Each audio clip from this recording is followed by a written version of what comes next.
Welcome to the Inevitable Radio Show with your host, William Sumner. William Sumner is the real deal of success coaching. Tonight's topic, the real secret. Over 90% of listeners cannot or do not do anything after watching the movie The Secret.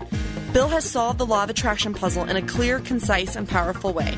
Well, good evening, Whitney. That was an awesome introduction. Thank you very much for that. A good evening, Denver and the Front Range and all 4 points of the compass out there, everyone listening in internet land. Welcome to the Inevitable Radio Show. I am Bill Sumner, your host, and with me is Whitney, my co-hostess. Hello, everybody. Hope you're having a fantastic day.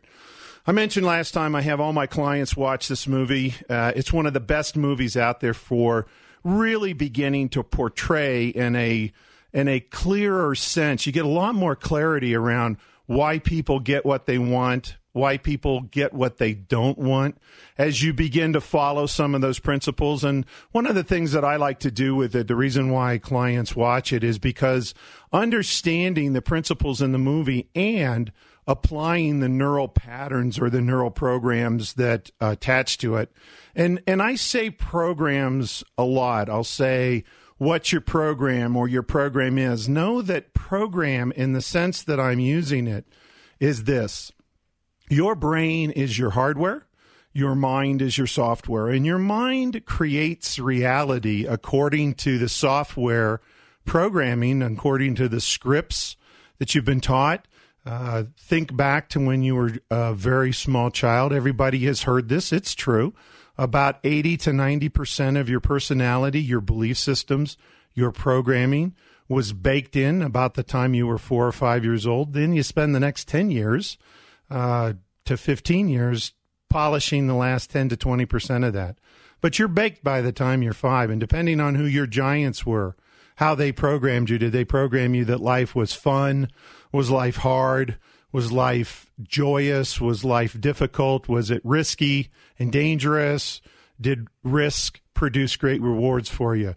You'll run programs. So you'll hear me a lot tonight and any other night that you listen.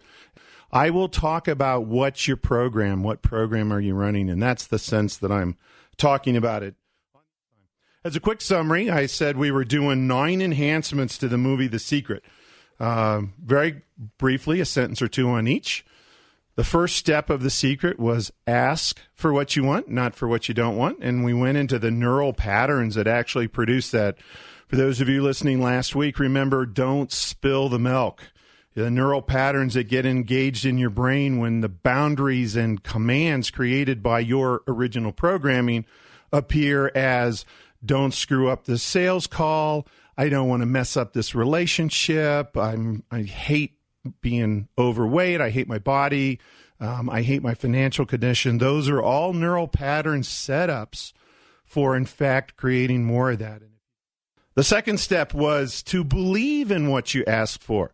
And the movie does a great job of talking about how you believe. You will feel or put the emotion in your body that you would have when the thing that you are asking for arrives in your life. If you can put that emotion in, which you can, you will energize your brain. You will energize your neural patterns. If you're on the New Age side of life, you'll energize New Age energy principles to bring more of what you want. Or if you're focused on what you don't want and your energy and emotional connection to that, it's all about the intensity.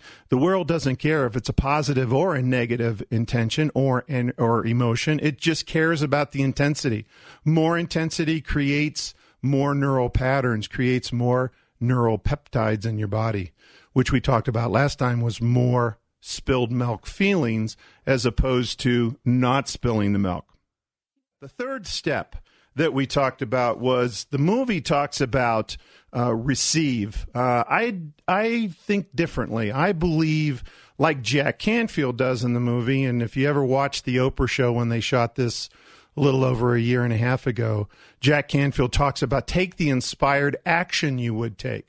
So, for example, someone who was asking for abundance, believing that it was coming, then you look at the fact, what inspired action would you take if you were abundant? You would be going to investment seminars. You'd be reading financial sections of the paper. You'd be talking to other people who had money and what deals were they making. So if you're asking for a body or a relationship, or you want a better business career going, take the inspired action that would happen when you were doing that. And those were pretty much where we got. We had some great callers last time, so we have 6 more enhancements to the secret that we're going to want to talk about. The 4th enhancement. I'm going to ask you out there a question. I want you to tell yourself, think of a number between 1 and 10. 10 being very high, very amazing, very magical, very extraordinary. 5 being kind of average, 1 being no, not me, not so much. On a scale of 1 to 10, I want you to ask yourself this. How much do you believe in the secret, or believe in the laws of attraction, or believe in your ability to create reality?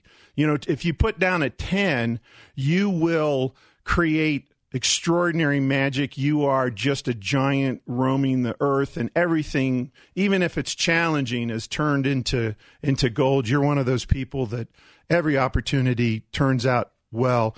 5, you get some, not all, maybe not the big ones. 1, think of this number. I want to take a moment to thank you for listening to the Inevitable You podcast. If you are seeking additional information about what we have been talking about, please visit www.theinevitableyou.com. Whether you call this the secret, whether you call this a neural pattern, whether you call this quantum physics, it doesn't matter. When you focus on what you want at a high level, your brain, your body, your life will begin to produce it at a high level. Bill, I had a friend that I used to work with, and she would ask me specifically, Whitney, give me 3 reasons of how the secret's worked for you. Tell me exactly what's been done in your life. And until I did that, she really wasn't a believer of it. And I didn't know what to tell her, because I guess in my mind, the secret doesn't really work that way, with specific answers right up front. And that's the only way she was going to believe. So what would you suggest for people who have to see it to believe it? Well, a great question, Whitney. And first of all, for people who believe out there that you're not using the secret, or you don't believe the secret, let me tell you, from all the research, literature, and studies on how we create reality, how successful people create reality, how depressed, unhappy, unsuccessful people create reality, in all instances, it's that focal point. It's, what are you focused on? Are you focused on how it's going to work? Or are you going to focus on how it's not going to work? Are you focused on fear and anxiety and, all the things that could go wrong in the future, or in the problem that you're looking at? Or are you focused on solutions? Are you focused on how it's going to work out? Are you going to focus on the fact that even if it's a challenge, even if it's a great challenge, how can you use that challenge to your benefit? I use a sailing metaphor a lot, which basically says, if there is a boat in San Francisco sailing to the west to Japan, and there is a boat in Japan that's sailing east to San Francisco, while those 2 boats make their journeys, you have to ask yourself this question: which way is the wind blowing? And sometimes you got a tailwind and sometimes you got a headwind, but they both make their journeys, some faster, some slower, some with more pain, some with less pain. But they both make the journey. And the interesting thing about a sailing metaphor, when you think about the fact that when you are headed into a headwind, most people believe that you slow down and you make less progress towards your goal. Well, in fact, that's true for 90% of the planet, because they think it's risky, they pull their sails down and they slow down their sailing, and their progress begins to decline. But when you look at the minds of successful people, as Dave talked about, the ones that use the secret every day to their benefit, not to their harm, think of that boat that's out there with all the sails. When the wind starts to blow hard in your face, they put all those sails out, and just picture that boat just flying through the water. It's on its side. All its sails are out. You will discover that if the wind was 6-8 miles an hour before this big headwind blew up, and then now the wind's blowing 30, 40, 50 miles in your face, you're actually going faster the harder the headwinds, if you choose to use it. And many people do not use the challenges and resistance that are created in their life. So to say, you know, what have I done if, for instance, I was your girlfriend in this case and says, it doesn't work for me, or there's nothing that I manifested or got created in my life. That's just simply not true. Your life, you are busy creating, you're thinking about it, you're focused on it. And again, the pain and problem is 90% of people are busy focused on what they don't want, and they're focused on the challenge of things. And then they say, oh, I didn't create that. But go back to that spilled milk metaphor, and you will get a very clear understanding of why when you look at your life and you live from fear to fear or from moment to moment, worried about what's going to happen and what disaster or what terrible luck may befall you, instead of focused on your solutions, focused on your greatness. And if a headwind blows up, get excited, because you can actually begin to accelerate toward the things that you want. Does that make sense? It does. It's just a matter of reprogramming yourself to decide, am I going to be confident and happy about these challenges, or am I just going to, disappear in my own skin, worried, Yes. Now, in this 1 to 10 number, one of the things I like to ask people, if you've watched the movie, there's a couple of fun little examples that talks about manifesting or creating parking spaces or green lights or little things in your life to practice it. It talks about, just put in your mind a friend that you haven't heard from in months and you want to hear from, and just focus and think about them. Now, in general, when I talk to clients, probably 3/4 to 90% of them, when I ask them, have you done that? They all say the same thing. And what do you think that thing is? I don't know. They say, yes, of course, we did it. And they go, it was amazing. It's so bizarre. I actually got this parking space, or this, I had an easy time, an easy trip. All the green lights when I really focused on it. The people that don't generally will discover when I ask them, okay, you said I wanted green lights on your way to work.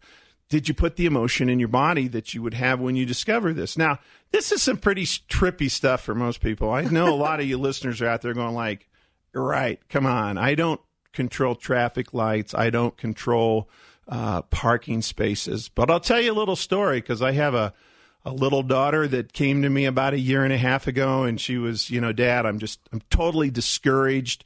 The secret isn't working for me. She was a little over 12 at the time, almost 13. It was Wednesday before Thanksgiving, and you'll know why I remember this date in a moment.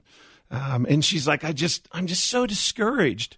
And so I said, well, let's try something really fun. We have a really cool, fun family tradition. We like to shop every Friday after Thanksgiving, not because we do much shopping. My wife is amazing. She's already got most of the shopping done anyway. But we like to go out and begin the holiday season. That's when it really kicks off for us. We love to people watch. We just have a great time in the madness that's the Friday after Thanksgiving.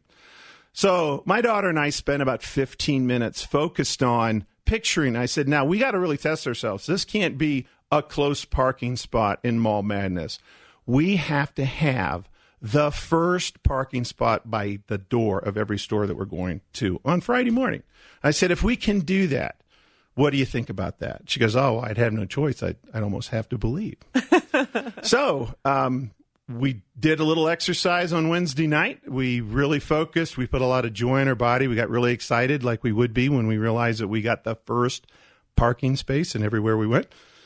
Got in our car Friday morning. We drove to Costco in Park Meadows Mall. For those of you who can imagine Costco on Friday morning, 9 o'clock, Park Meadows Mall, the day after Thanksgiving.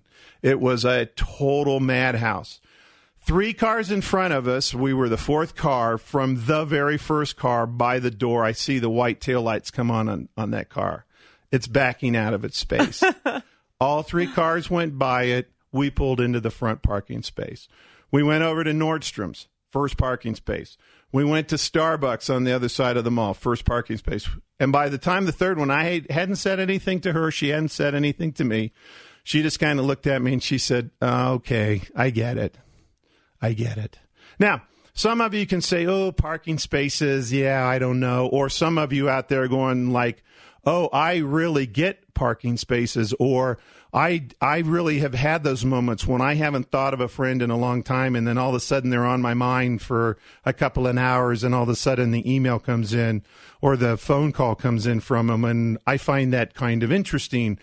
But here's what's really cool. You got to ask yourself, if you understand that you have some abilities, if you believe you're a 6, 7, or an 8 on that scale, if you have some abilities, you have to ask yourself, so why am I not asking for something grand, something majestic? I mean, do I ask for more than just the front parking spaces? And we're going to get into that neural patterns on what that ask means and what most of us believe. But one of the things that I do in my coaching work with clients that come in and say, I've never done this, or this doesn't work for me.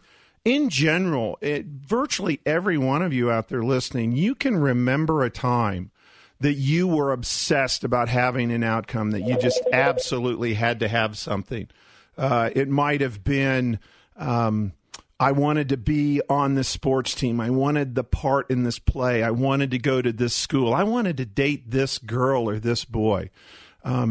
Virtually all of you have in your body the emotion of success. You know what it feels like.